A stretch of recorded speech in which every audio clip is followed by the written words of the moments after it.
Destiny 2 is a great game. No, seriously, stop laughing. It is. It's also one of the most aggravating experiences I've ever decided to jump into in my life. But for the most part, it's not because of the game. Usually. See, on one end of the spectrum, you got the PvP community, or player versus player. They love to go into Crucible trials, all the sweaty modes, and show off mid-air 360 no-scopes. You can usually spot these people by the terminology they will, such as aerial effectiveness, AE, peak shotting, complaining about the meta that they routinely like to bust. They usually watch Ashcross videos for ideas on how to complain without formulating their own opinions. Then you have the people that's here for the PvE content. They solo dungeons. Their whole time is spent grinding to get their light level to a point to mash through Grandmaster Nightfalls and speedrun dungeons with their clan, collect adept weapons, things like that. Esoteric's their prophet, and for good reason, since I'm pretty sure the Guardian of the Lord references in so many tabs is specifically referring to him, her, it. Not sure Esoteric's gender, so I'm gonna just say them. They seem like a stronger way to refer to someone as a entity or a god, lowercase g, you know? And then there's the people that's a bit more casual than that. They'll grind for a weapon, but never to the point to get it adept. They get surprised by a story plot twist, but never to the point to read the lore in game while waiting for their buddy to finish specking out for a nightfall. They want to level their character, but never quite enough to unlock all the artifact slots because they can't equip all of them anyway, so what is the point? That last group? Yeah, I relate to them a little bit more than the first two groups, to be honest. And being in that group has made me a bit more objective to newer things. For instance, that AE nerf hit, it didn't bother me too much because it brought the skill gap closer due to limiting a lot of the movement tricks that people rely. Oh, I lost some people. Okay, all right, I get it. I don't know, maybe I'm just used to things changing and rolling with it because I play a bunch of fighting games. And adapting is part of the process as opposed to clamoring for nerfs and throwing death threats at developers for not reintroducing Twilight Garrison for Titans. That's oddly specific, sure, I can admit that, but I saw how y'all was acting. It's ugly. Regardless, there's a perspective missing from this game that represents the casual sweats, the softcore grinders, the social butterflies in this mad world that Bungie's created, destroyed, and then created again. And I think I can help with that. Now, if you're down for the ride, then let me introduce this thing and see what you think. My name is LJ. Let's walk through another week in Destiny 2. It's a segment where I'll talk about the things happening in the game for those that need a summary, or just throw hella jokes for those that like the sound of my voice. Whatever works, man, regardless. I'm glad you're here. So what is this? Yeah, it's a good question, John, or Sue. I don't know your name, because you haven't subbed to the channel yet. But as soon as you click that button and turn on notifications, I'll work on it. Smooth, right? Yeah. This is not a D2 reset recap because so many people have more resources to do that faster than I do. Instead, consider this more of a quick hit of things that's available in the game for that week while giving you reasons to do it or not to do it. Granted, some weeks will be longer than others, but I've got ideas to counter that when it happens. However, this week, it's kind of in between. So let's break this thing down. There's 3 sections. There's PvE, where we talk about story stuff, whether it's good or not, and things that revolve around that, so like exotic missions and stuff like that, right? PvP, where we address things that's happening, whether it's trials that weekend, Iron Banner, or something else that may deserve attention, like, you know, Gambit still needs some love. I wouldn't mention that here. And lastly, we'll highlight my favorite thing about the week, whether it's a story moment, a gun, lore page, something of the sort. Let me know in the comments if this is a good idea or not, or if it's something that you would be interested in seeing more of. But for now, let's try it. Now, I'm going to assume that we're all at least caught up with the current week in the story. If not, don't feel bad, because nothing really happens this week outside of Elsie, you know, the stranger, complaining about her sister Anna to you randomly. It really goes into the whole aspect of her not wanting to see Anna go towards the dark side, which we have no indication of that happening here. Man, I'm joking. Read the lore. Granted, it's more nuanced than that, but not enough to tell you that you need to play it immediately like I told my friends last week with that whole Clovis Rasputin thing. Yeah.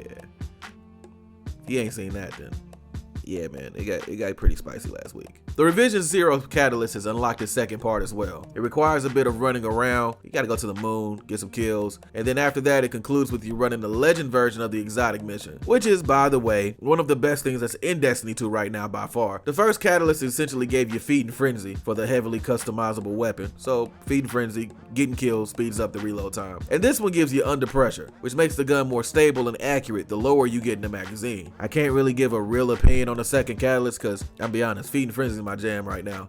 I can't go away from it.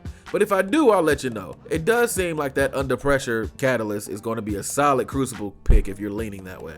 So heads up. Hey, PvP is kind of thick this week, not gonna hold you. The competitive game modes have reset and you're able to grind for that Rose hand cannon again. Now keep in mind that all you gotta do is play a complete 3 matches on a character and the gun will drop for you automatically. You can do this on every character you have, so if you're running 3 characters, that's potentially 3 random rolls you can get for the gun. Or if your RNG is like mine, that's 3 chances for you to get angry about not getting explosive payload as a perk. It's fine, my pain makes me stronger. I'm built for it, you know what I mean?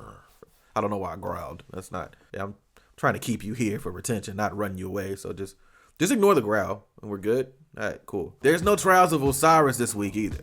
Whoa, stop. By the way, anytime we want to change the name to Trials of Saint 14, we can do that, Bungie. I don't want Saint to just babysit his boyfriend's idea when Osiris is up and perfectly fine for the moment. Like, Osiris is right there. He could take it back over. But at the same time, I don't want Osiris to take the idea back. And I don't want to hear him give me stern lectures every time I get killed trying to res the homie because he's trying to use an auto rifle against a sniper or something stupid. So yeah, Trials of Saint 14. Don't operate in fear, Bungie. Do it. Pull the trigger. Don't be a coward. That rant was kind of random. I apologize. The reason there's no Trials is because Iron Banner's returned with a new game mode that makes getting kills useless unless you're trying to get a super. Now, this new game mode is called Fortress, and contrary to the jokes I'm getting off, this is really a solid game mode, not gonna hold you. And it's got me kind of excited to see what they do next. Now, the rules, it favors basic control standards. So, 3 points, control of 3 points. You know, y'all know how control works. If you're watching this video, you know how Destiny works to a degree. But there is a twist here. The longer you control the points, the more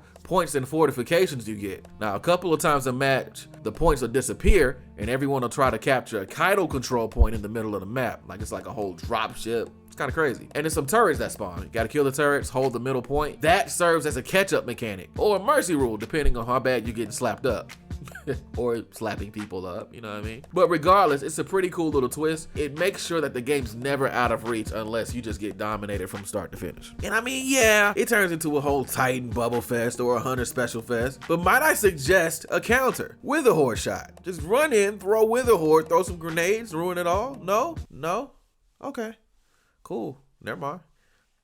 Well, the mode's pretty fun as long as you move as a team. And I normally don't like stuff like this, but there's some pretty chaotic moments that can happen that makes this worth trying out.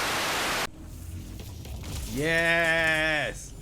Yes! You trying to double bubble, cuz? You want double bubble? Double bubble, cuz! Huh? All of you together. Double bubble, cuz! It's chaos! Titan meta! Get out my bubble! Because Lord knows that Dark Decider auto rifle is not it. It kinda sucks. But maybe I have a bad roll. I can admit my RNG is not good in this game. I have to brute force it. My favorite thing this week in Destiny 2 is a weapon. And if you haven't crafted the Ikalos SMG, then just keep at it, all right? It takes a while to drop, but it's worth the grind. It's one of my favorite SMGs from back in the day, and them giving it Volt Shot, which it clears rooms. You know, it like crazy, bro. It's just thoughtful of them. It's very thoughtful of Bungie, you know? Big fan. My role has Fluted Barrel Tactical Mag, and I put Enhanced Feeding Frenzy and Enhanced Volt Shot. I know some people in that Feeding Frenzy slot, they go Threat Detector, but again, Feeding Frenzy's been my jam. I told you that, so I went that way, and it works for me. Big fan. That and the Brigand's Law, it's the sidearm. I might talk about that next week, but those two weapons pretty much stay on me at all times, especially with this Arc Titan Storm Grenade build I'm perfecting right now. Yeah, it's kind of nice, not gonna hold you. And that's pretty much it this week. Outside of Iron Banana, part 2 of the Catalyst unlocks for Revision 0, it's kind of light. It's definitely still worth checking in on. But even that Iron Banner weapons, they're not really anything to write home about, except maybe that Gnora's Axe Slug Shotty. But don't tell anyone I told you we could roll with Volt Shot. Alright? It's our secret. My name's LJ. Thanks for watching. I'll see you next week, man.